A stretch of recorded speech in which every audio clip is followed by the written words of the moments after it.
The Ted series was released not too long ago, and that means we have 2 movies and a prequel show. I've been wanting to talk about this alcoholic bear since the beginning of my channel, and now is the perfect chance. I'm going to say this loud and proud. I love Seth MacFarlane, and I'm a huge Family Guy fan. Is it the smartest show? No. Is it the funniest show? Sorry, Thunder. I gotta put you down. How's your leg, huh? How's your leg? You ready to race? Huh? Well, sometimes. Is the show as good as it once was? Hell no. But I've watched the show front and back about 20 times. Sometimes I use the show to fall asleep. It's just my comfort show. Is the show as good as the early days? Not at all. But Seth MacFarlane can be a genius. Sometimes. Ted came out when I was 11 years old, so my parents didn't allow me to watch it. Skip forward about 3 years later and it premiered on TV and I watched it in my room. To my parents, if you're watching, I'm so sorry, but I just had to do it. Ted being my first rated R movie holds a special place in my heart, and I think it's one of the most underrated comedies of all time. But what about my full in-depth thoughts of the first film, second film, and this new series? So as of this video, I am currently demonetized. I think it might be because I released a short from the new Ted series and Universal got me once again. But again, that's a big assumption, but again, I'm pretty sure it was Universal. And if you know anything about my channel, then you'll know for a fact that Universal hates me. They are known to block my videos and reviews, even if I use only 5 seconds of their footage. I remember when I worked 5 hours on a Puss in Boots Last Wish analysis video, and it stayed uploaded for an hour, and then they blocked it. Then there was that phase where whenever I reviewed a movie from the studio, I did it in less than 2 minutes to avoid copyright, just to get through with it fast. Then when I got footage for my Illumination movie ranking, they blocked the Wi-Fi in my entire house. But I think I figured out how to avoid my nemesis altogether, but I just gotta be strategic and careful, because I swear to God, if I make this video and it gets blocked on YouTube, I will lose my shit. I'm happy I'm yours. Ted the show is about Ted, who was once again living with John Bennett and his family after his fame ends. In the household, there's Ted, of course, John, of course, and Blair, their cousin, who plays as a straight man, except we find out she's gay in another episode, the sweet, somewhat clueless, mild-mannered mother, Susan, and the asshole, loudmouth, uptight dad, Maddie. So right off the bat, I want to talk about the CGI on Ted, and this applies to the show and all the 2 movies. When I watch Alvin and the Chipmunks, I know they're not really there. I know these guys are animated, and also, could someone please give me a definitive answer to this question? The animation on Ted, even the one back decades ago, looks lifelike. The animators did a fantastic job with Ted in every installment, but also props to the actors who bounce off him with ease. Ted always seems like he's right there in the scene, and whenever he interacts with anything, it comes across as natural. One detail I love about the show is how Ted looks. He looks a bit more cleaner and more colorful compared to how he looks rougher in the movies. Like, he looks like he somewhat came fresh out of the box, but in the movies, you can tell he's been roaming around for a while. Seth MacFarlane is hilarious, but I like to divide his comedy into Seth MacFarlane humor and Family Guy humor. I know they're kind of the same thing, but to me they're a little bit different. Seth MacFarlane humor is basically when he has characters talking back and forth, fast-paced, and the conversation is mostly hilarious and feels natural. Family Guy humor is like when things start to get a little random and unfocused, but it's still hilarious. So basically like the cutaways that you would see in Family Guy. Sometimes when the 2 humor blends together, it can be gorgeous or absolutely disastrous. When it's just a Family Guy humor in these Ted films, they can be very hit or miss. In this series, the Seth MacFarlane type humor works well, and even the Family Guy-esque humor he brings in is good, but there are random cutaway type elements that pop up and it doesn't really work that well, but it's few and far between, so it's fine. It becomes a real problem in Ted 2, but we'll get there. What I love about the show is how the show has its own identity to the other movies. It's not constantly nudging you making references from the films. It'll happen once or twice, but they don't stop the show to go, hey, look at that, we're referencing this. The characters are extremely likable and their interactions with each other are very entertaining. The show thrives on the relationship of John and Ted, but these new characters are solid enough to hold their own, especially Alana Ubach as Susan. All the characters ooze with charm. The dynamics are well fleshed out, and with every episode it's always fun to see what they're going to say or how they'll react to each other. It kind of just feels like an old school sitcom, but more raunchy. A lot of the critics are upset that this series doesn't really have a lot to say, but like, this is why all critics are stupid, except me. Ted is a franchise that doesn't need to constantly talk about politics or how things are. Well, they did in one episode, but it's just nice to kick back and see more episodic adventures with John and Ted. It's amazing how much leverage the show can get from this duo. Not every show has to be complex or speak truth about anything. I mean, can't I just kick my feet back sometimes and watch a show about a smoking teddy bear and a virgin? Jesus. I think my main complaint with the show goes down to the episode length. Family Guy and American Dad episodes are about 27 minutes in length with commercial. I think over half of the show, which is only 7 episodes, could have benefited from being shorter. Sometimes what Seth thinks is funny isn't funny and it causes the scenes to drag. The first episode is 50 minutes long, and I could think of 3 scenes that could have been trimmed. It's like this for the whole show. For anyone who did watch the show, I did find some footage online that... Wait.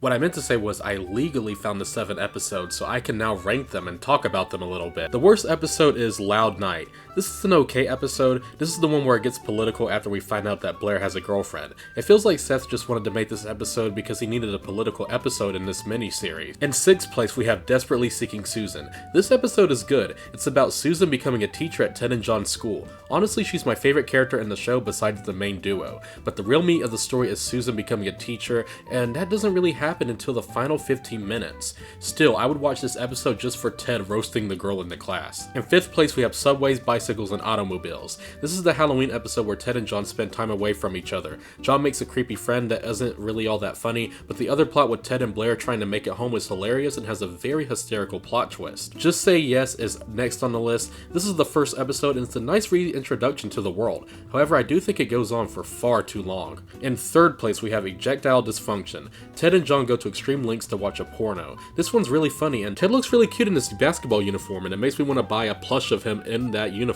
In 2nd place, we have He's Gotta Have It. This one, John tries to lose his virginity. Honestly, it's a very good finale to the show, but it made me want more when it finished. And finally, My Two Dads. In this episode, Ted and John pretend to be the bully's dad and humiliates him, but also ends up caring for the bully. And the side plot deals with Maddie not wanting to go to his colonoscopy because he has a secret. I off a dog! This episode is a laugh riot from beginning to end, and the lengths Ted and John go to keep this charade of being the bully's dad is so fun to watch. Overall, Ted was a joy to watch. It's constantly entertaining, hilarious, and even heartwarming at times. I know this is a mini-series, but Seth, listen to me. Make another season. If you can make a teddy bear running hysterical, come on, man, make more of these. Fuck you, Thunder!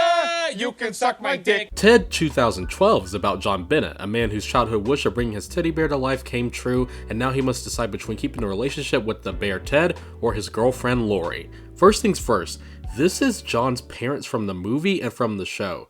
Thought we wouldn't notice, but we did. This is one of the most simplest plots of all time, but excels with its comedy.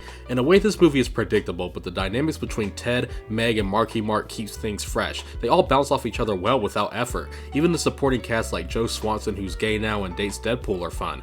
Then you also got Flash Gordon. All these characters are upbeat and help the movie throughout each step. The movie balances out John's dilemma with Ted and his girlfriend Lori perfectly. Lori and John have been dating for about 5 years now, and he has yet to propose, so Lori feels like he's still a man-child because he hangs out with his teddy bear. And I like how in this movie, Ted is the personification of what it means to let go of your childhood. I don't see the problem at all. It's not like he's doing coke with Ted and fighting a Chinese man with a duck. Ted just wants to keep dicking around with John and having fun, causing a barrier between the most important people in John's life. Since this movie is so entertaining, when it gets serious, the movie becomes captivating because you get where Lori is coming from, but you also just want to see Ted and John mess around and banter. Even the blend of Seth's comedic writing and Family Guy-esque humor blends perfectly here. When things get random, it fits in well within the context of the scenes.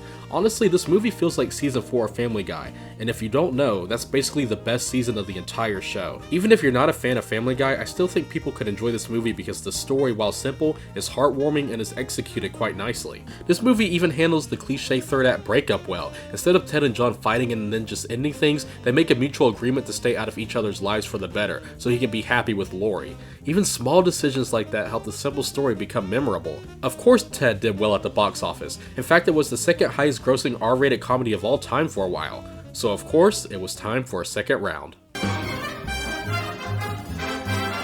Newlywed couple Ted and Tammy Lynn want to have a baby, but in order to qualify to be a parent, Ted will have to prove that he's a person in a court of law. Things are a little different this time around. Seth MacFarlane was working on his comedy film about him in the West, Family Guy I think, and then the sequel all at the same time, and it shows because this movie quality is nowhere near as good as the original film.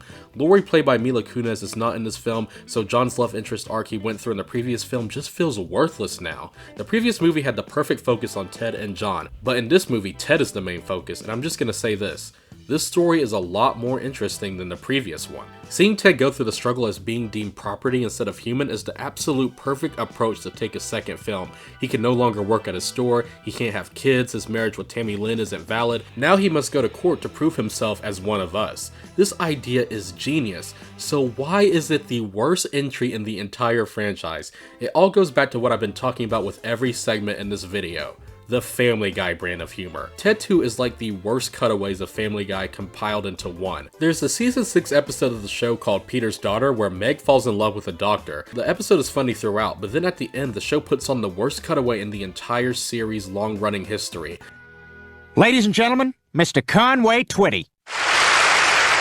Where they just play a recording of Conway Twitty. It drags and drags and it's not funny. Ted 2 is the Conway Twitty cutaway of the franchise. Whenever the movie starts getting interesting, they segue the scene into an unfunny cutaway type scene that either drags or just isn't funny. There are some moments that are hilarious though, like Ted and John burying the computer filled with John's porn in this Boston harbor, the improv comedy scene where they yell sad suggestions, but then there's moments that have me straight-faced the entire time. Ted ends up crashing the car into a barn and Sam, John's new love interest, and John and Ted listen to her sing, and while she has a sweet voice, it just dragged, and this moment could have gone to giving the story more depth. Because they end up getting the car out of the barn the next morning, it feels unnecessary. John doesn't really have a lot to do here, but since Mila isn't in the movie, it feels like we gotta start over with his character in the romance department. It's nowhere near as engaging as it was in the original. On top of that, most of the film's funniest moments are retreads of Family Guy scenes. Oh god, oh god, oh god, oh god, oh god, oh god, oh god! What did you think I would do at this moment? Even the third act breakup is forced here. It's just a repeat of the first movie, except it doesn't feel natural at all. This movie's plot is absolutely stellar. I love the story, but a lot of the segues into jokes to get the audience to laugh causes the overall flow of the film to be unfocused, and it hurts the movie a lot. It's not like the movie's unbearable to watch. Yeah, you see what I did there? Ted 2 has its fair share of laughs, but the top tier plot is filled with rehashes of old jokes and scenes that drag, causing it all to feel unfocused. Overall, the Ted franchise is hilarious, heartwarming, and very fun to watch. Ranking these movies in the show has been very hard for me though. While I know Ted 2 is the worst, I had an equal amount of good time with Ted and the Ted show. But I guess if I had to pick which one is the best, I guess I would have to say